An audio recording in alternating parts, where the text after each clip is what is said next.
Hello everyone, welcome to my channel. So today we are going to discuss a very important topic, that what are the causes of imbalance in the body.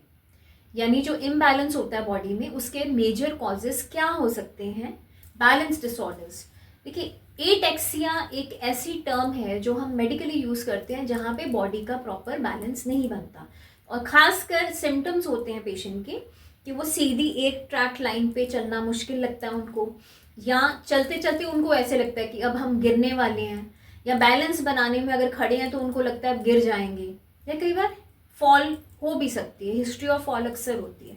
तो इसका जो ataxia है इसकी कुछ symptoms होते हैं, जैसे cerebellum जो है ये ब्रेन का एक पार्ट होता है. तो एटेक्सिया की प्रॉब्लम सेरिबेलम में लेजन होने से या सेरिबेलम से रिलेटेड एक जो पार्ट है ब्रेन का वहाँ पे कोई डिफेक्ट हो, दिक्कत हो, ट्यूमर हो, तो वहाँ पे बेसिकली ये सिम्टम्स आने शुरू हो जाते हैं इम्बैलेंस के. और सेरिबेलम का मेजर रोल होता है मसल कोऑर्डिनेशन या motor coordination of the body. तो जब मसल ग्रुप्स का कोऑर्डिनेशन नहीं बनता वहाँ पे मुश्किल हो जाता है. तो फाइन मोटर स्किल्स अफेक्ट हो जाते हैं, जैसे छोटी छोटी चीज़ें करना, पेशेंट को चीज़ें होल्ड करना, खाना खाना, कुछ बोलना, या चीज़ों को होल्ड करके इधर से उधर रखना. तो इसमें थोड़ी फाइन मूवमेंट्स में प्रॉब्लम आती है, होल्डिंग थिंग्स. देन स्पीच में प्रॉब्लम आना शुरू हो जाता है, स्वैलो करने में प्रॉब्लम आती है, और मसल कोऑर्डिनेशन की वजह से वो एक सीधी लाइन में प्रॉपरली बिना किसी सपोर्ट के उनको चलने में भी प्रॉब्लम आती है. So this is one of the reason कि सबसे पहले सिटी स्कैन और एमआरआईज में ये देखा जाता है कि जो बैलेंस की प्रॉब्लम है वो सेरिबेलम की वजह से है या कुछ और सिम्टम्स हैं, तो या और कोई कारण है. तो बाकी जो दूसरे रीजंस होते हैं जिसके कारण एटेक्सिया की प्रॉब्लम होती है, तो उसमें जैसे मैंने बताया कि मसल से रिलेटेड, नर्व से रिलेटेड, लेजन हो, ट्यूमर हो, या कोई न्यूरोलॉजिकल और प्रॉब्लम हो वहाँ पे हो सकती है.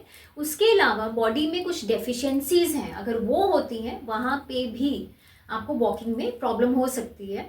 तो उसमें मेजर एक रीज़न होता है जहाँ पे विटामिन B12 की डेफिशिएंसी. देखिए पुराने कई वीडियोस में मैंने आपको बताया है कि vitamin B12 is very important for nervous system, but ये मेमोरी लॉस भी कर सकता है इसकी डेफिशिएंसी से, नर्वस सिस्टम भी इफेक्ट हो सकता है. और इसके अलावा अगर विटामिन B12 की बहुत ज़्यादा सिवियर डेफिशिएंसी हो जाती है तो अक्सर वहाँ पे देखा गया है कि बैलेंस की प्रॉब्लम, बैलेंस रिलेटेड प्रॉब्लम्स आने भी शुरू हो जाते हैं.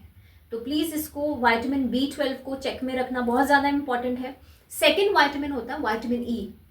अगर विटामिन E की डेफिशिएंसी हो जाती है तो अक्सर वहाँ पे देखा गया है कि लार्ज फाइबर्स हैं जो वो इस तरह से उनकी फॉर्मेशन होती है कि पैर के नीचे कुशन जैसी फीलिंग होती है, तो चलने में थोड़ी दिक्कत आती है, मतलब एक बैलेंस कोऑर्डिनेशन नहीं बनता बॉडी का. और थर्ड मेजर रीज़न होता है हाइपोथायराइडिज्म. तो अगर आपका थायराइड कंट्रोल नहीं है तो प्लीज़ उसको चेक करवाना भी ज़रूरी है. और एक चीज़ और मैं कहना चाहती हूँ कि अगर किसी को बैलेंस से रिलेटेड प्रॉब्लम आती है तो प्लीज़ उसको इग्नोर मत कीजिए, स्पेशली फॉर एल्डरली पीपल.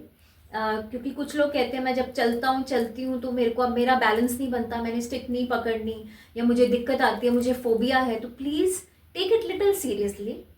और अनदर गुड न्यूज़ इज़ कि जो ये प्रॉब्लम है एटेक्सिया की, this is totally curable with the guidance of neurologist and physiotherapist. ये दोनों फील्ड के कॉम्बिनेशन से जो बैलेंस की समस्या है एल्डर्स में या with young people who have a problem of cerebellum और एटेक्सिया और एनी अदर रीज़न, तो वो पूरी तरह क्योर हो सकती है. तो इसके रिगार्डिंग कुछ भी डिस्कस करना चाहते हैं तो प्लीज़ मेरे चैनल को सब्सक्राइब कीजिए. आप लोग मुझे इंस्टाग्राम पे भी फॉलो कर सकते हैं और वहाँ कमेंट्स कर सकते हैं, कोई क्वेश्चन पूछना चाह सकते हैं और वहाँ पे लिख सकते हैं what ever queries you have. Thank you so much.